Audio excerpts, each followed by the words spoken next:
Fellas, here we go. Got the car back home so we can inspect the quality of the repair. Now, by the looks of it, at least to me, I'm not a bodywork expert, but it looks as if they've done a totally perfect job. I mean, you can't even tell where the welds were. I know where they were because I had the photos from being in progress, but if you just look at it, you can't see. The quarter is all the original metal. All those dents came out. And they've just left it in primer for me, all bogged up, a little bit of paint runs, but I don't really care because I just told them to do a quick and cheap primer job on it. But as you can see, like the bend that was in there, I think he was about there or somewhere, he's gone, can't even feel a high spot now. Like all of the trim panels there, the trim clips that sit in, they're all perfect. The inside of it was not marked either, that's all original still, of course. They've just left that in primer for me as well. I gave them the back window to test fit, make sure it was all good. Everything was spot on with it. It all lined out absolutely perfectly. It was pretty cheap for them to do as well, as I had already deconstructed everything they would need to and provided them with all parts to get it done. So they didn't need to do anything to actually do the repair. So now the repair's done and all good as gold, it's time to move on to the rest of the stuff. So I'm going to do all my fabrication first. That means dash out so I can get to the pedal box. I want to power wash the underneath of the car to get all the road grime off.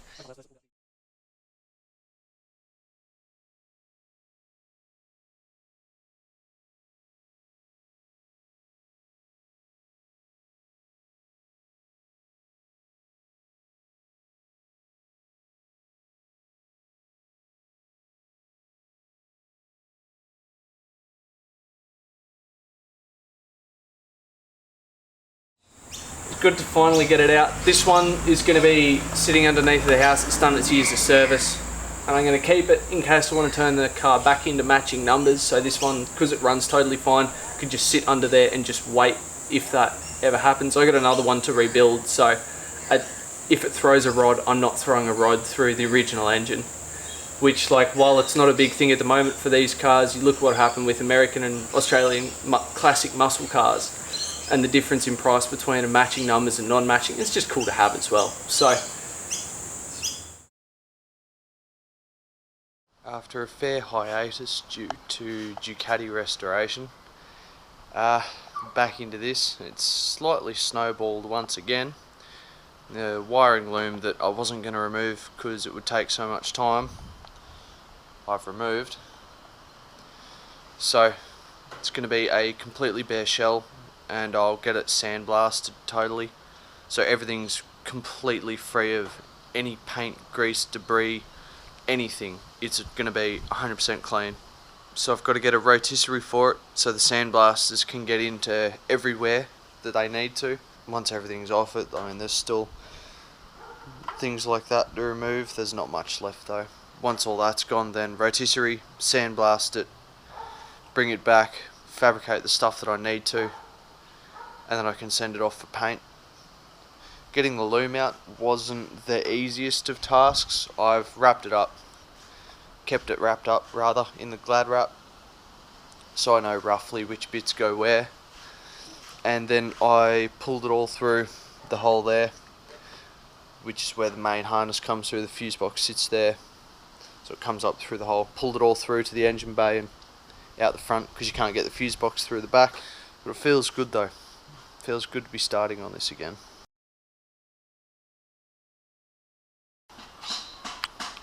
Well, my rotisserie is finally here. There's a lot to it. The box was 250 kilos. The instructions are pretty lackluster. That's it.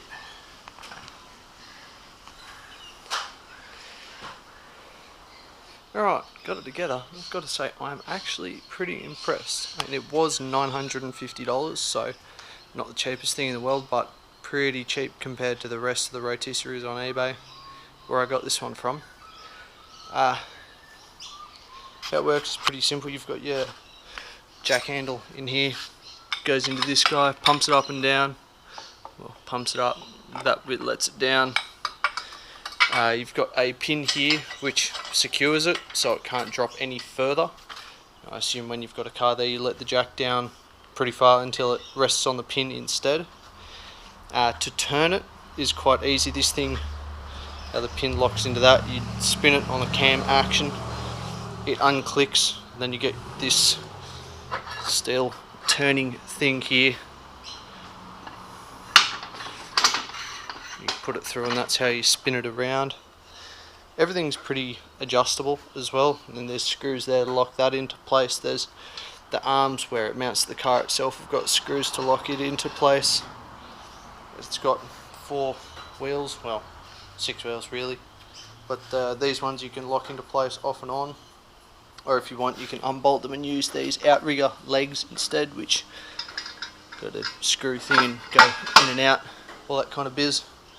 The centre post is in many pieces, as you can see, so you can undo those screws and move it in and out to wherever you want. So yeah, pretty impressed with how it is. Good purchase. Now I've just got to make some mounts to put the car on it. In regards to them, I was thinking to make a plate which goes in place of that, and then weld that plate onto the end of them. Either that or weld another box section there and have it slide inside of that box section. Weld to it, bolt to it, I don't know, some way like that. Is how I was thinking, because that way I don't need to weld or drill holes into the car itself. So I want to avoid that at all times if possible. But yeah, a couple hours to put together, not too bad. Took long enough getting here, but hey, I've got it. Let's make some progress.